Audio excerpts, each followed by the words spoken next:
श्री रामकृष्ण उपदेश। विषय माया। नंबर 1। माया का स्वभाव कैसा है? जैसे पानी के ऊपर की काई हटाने पर सब काई हट जाती है, फिर थोड़ी देर बाद ही वह अपने आप फैल जाती है। उसी प्रकार जब तक विचार कीजिए अथवा जब तक साधु सत्संग कीजिए, कोई विकार नहीं रहता, पर उसके थोड़ी देर बाद ही विषय वासना चित्त को ढक लेती है। नंबर 2।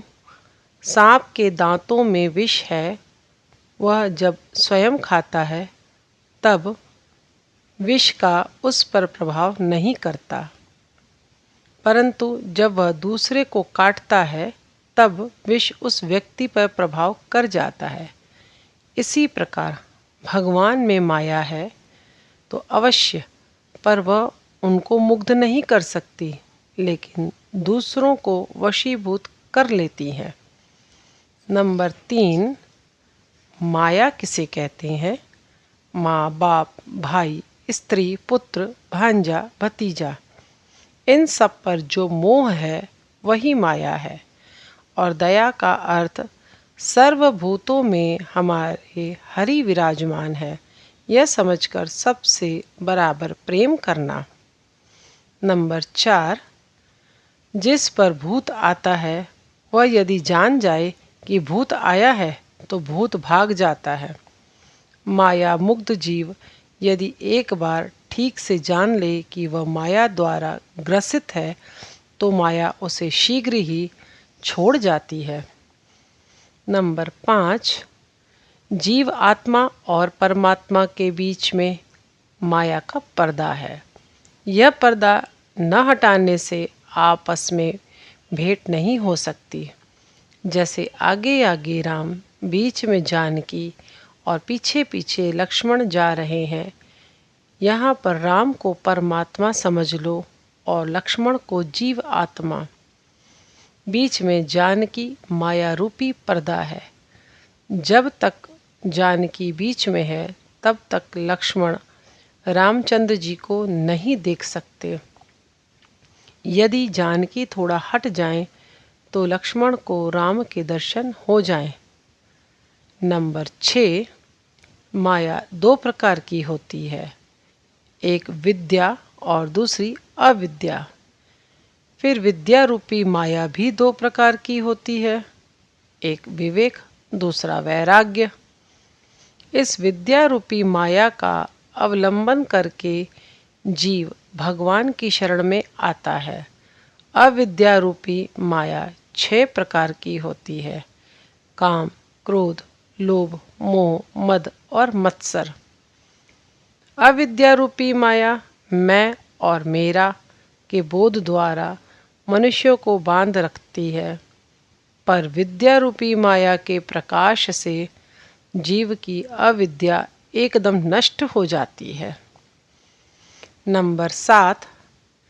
जैसे जब तक पानी गंदा रहता है तब तक चंद्र या सूर्य की परछाई उसमें ठीक ठीक दिखलाई नहीं पड़ती, उसी प्रकार माया अर्थात मैं और मेरा यह भाव जब तक दूर न हो जाए तब तक आत्मा का ठीक ठीक साक्षात्कार नहीं हो सकता।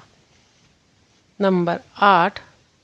जिस प्रकार इतना बड़ा सूर्य पृथ्वी को प्रकाशित किए रहता है, परंतु मामूली बादल के छोटे छोटे टुकड़ों के आते ही दिखलाई नहीं पड़ता, उसी प्रकार सर्वव्यापी और प्रकाश स्वरूप सच्चिदानंद को हम माया के पर्दे के कारण देख नहीं पाते। नंबर 9। तालाब की काई हटाने पर वह फिर से अपने आप फैल जाती है, इसी प्रकार माया को एक बार हटाने पर फिर से वह आ घेरती है। पर यदि काई को हटाकर बांस का बेड़ा बांध दिया जाए तो काई बांस को पार करके दोबारा नहीं आ सकती। इसी तरह माया को हटाकर सद्ज्ञान और भक्ति का बेड़ा लगाए रखने से माया अपने अंदर नहीं घुस सकती ऐसी अवस्था में शुद्ध सच्चिदानंद का ही तेज अंतरात्मा को प्रकाशित करता रहता है। नंबर 10। दक्षिणेश्वर मंदिर के नौबत खाने में एक साधु आकर रहे थे। वे महात्मा किसी के साथ बातचीत आदि न करके सर्वदा ध्यान भजन में ही मग्न रहा करते थे। एक दिन अचानक बादल उठने से चारों ओर अंधेरा छा गया। थोड़ी देर बाद फिर जोरदार हवा आई और बादल हट गए। यह देखकर महात्मा बाहर निकलकर नौबत खाने के बरामदे में जाकर हंसने और नाचने लगे।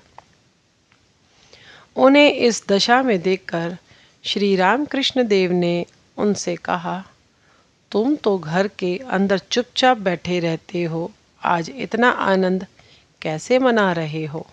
साधु बोले, संसार की माया ऐसी ही है। पहले आसमान साफ था, अकस्मात बादलों ने आकर अंधेरा कर दिया। फिर थोड़ी देर में जैसा पहले था वैसा ही हो गया।